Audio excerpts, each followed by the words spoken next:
Welcome back to The Price of Business. I'm your host, Kevin Price, talking to you about you and your business, talking to Tony Powers. Having a great conversation. I'm not always feeling up by the time I talk to you, Tony, but I am feeling thoroughly informed. You do a great job over at italkus.com. What do you want listeners to know about that before we get back into our discussion? Just go there, italkus.com. You'll find all kind of great stuff there, and we encourage everybody to tune in. My program, Powers to the People, airs every afternoon, 3 to 6, Monday through Friday, and we're just loaded with great programming, and we encourage everybody to just give us a shot, and you might learn something. We'll make your smartphone smarter. We got apps for all of that, and, of course, you can stream us live online all over the country and all over the world. Yep. The black population today is pretty much entirely owned by the Democrats as far as voting goes. I would say the same for the Jewish population. Yet you've got more blacks unemployed now than any time, probably since the Great Depression, certainly since the Carter years. You've got an existential battle going on in the Middle East for the Jewish population, and this administration continues to meander. And shows really near disdain towards Israel, and I think fueling a lot of the crisis that those people are facing just by his attitude towards them. Yet there's no sign that the Jewish population here is going to vote anything but Democrat. Is there anything the GOP can do to change this? Well, yeah, and this is the thing that concerns me about the GOP is they have right now a tremendous opportunity to reach out to minorities, to reach out to the Jewish community. I mean, look what's happening in the Middle East right now. Netanyahu, he knows that Obama does not have his back. They are pretty much isolated over there. They're being condemned for their reaction to missiles flying into their country, and they're saying, the media and this administration and others are basically saying, well, you're just using too much force to counter the force that's being used against you. No, they're protecting their country. I mean, what if missiles were flying into New York City from Canada, or if they were flying into Texas from south of the border? We would be protecting ourselves, and I guarantee you it wouldn't be a measured response. And so, the Jewish community in this country should be looking at this administration and saying, wait a minute, these people, they don't have our backs, they don't have Israel's back, and we maybe ought to start looking at the people who actually do. And as far as the black community, there is a tremendous opportunity there now. Unemployment in that community is at the highest levels, as you said, since the Carter administration. They're much higher than the white or Hispanic community. And this administration is basically ignoring two of their largest constituencies. And the black community has been the most ignored by this administration. They're allowing illegal immigrants to really jump over the black population as far as job opportunities are concerned. And in so many ways, it's like, well, we've got a new girlfriend now. Our old girlfriend, she'll stick with us. But I'm going to date this new girl now. And that's what the Democrats are doing. And if I were in the African-American community, I'd be looking around for a different choice. And Republicans need to reach out with school choice.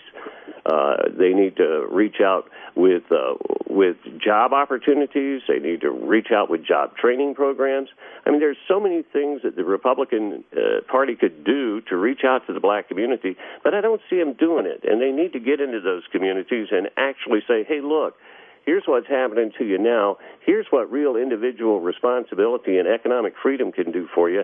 What do you want to do?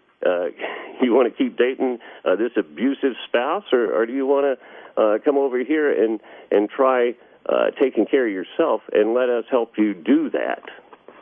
Yeah, I've been kind of an advocate of the sick codependent analogy that you just alluded to. And let's face it, it is. It's a form of sick codependence. And man, these Democrats are so emboldened in the way they treat their core constituents. It's incredible. And apparently their core constituents aren't going anywhere. Oh, no, I think the black community is suffering from Stockholm Syndrome right now. It's like they have been captured by the Democrats. The Democrats have them trapped in failing schools. They have them trapped in failing communities. They have them trapped with their failing policies.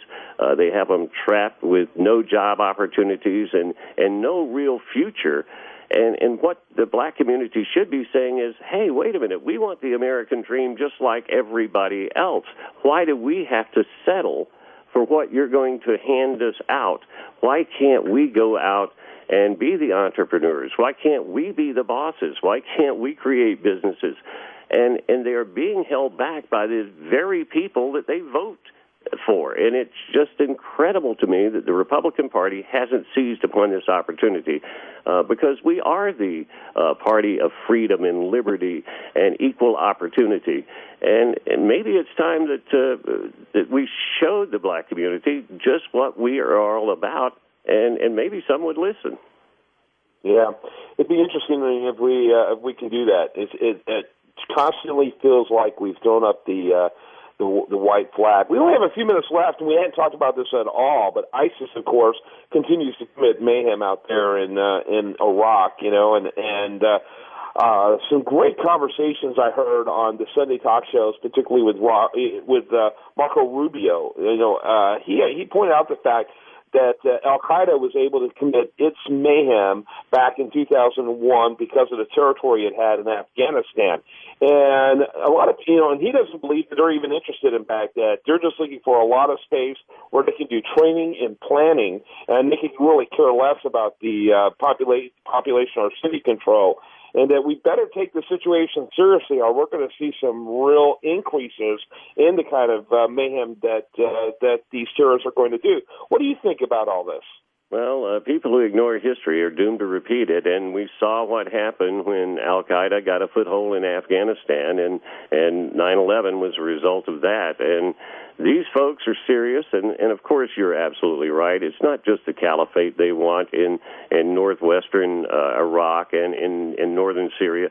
What they want is a place for a training ground and a launching pad for attacks on Israel and the United States. And sooner or later, this is going to come home to roost here in the United States. We've got an open border. These people aren't stupid.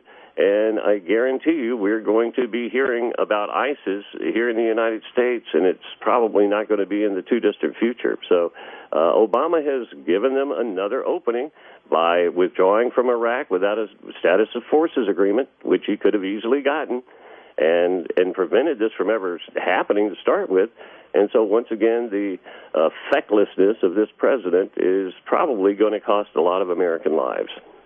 Tony Powers, he's awesome. You can learn more about him at italkus.com. You can see why he's a regular guest here on The Price of Business. Enjoyed it, as always. Thanks, my friend. Thank you, Kevin. God bless you, and look forward to having you on the program. I always enjoy your show as well. When we come back, much more for you. Do you want to remind you best content here? It shows up over there at usdailyreview.com. I hope you have a great rest of your week. I hope you spend it right here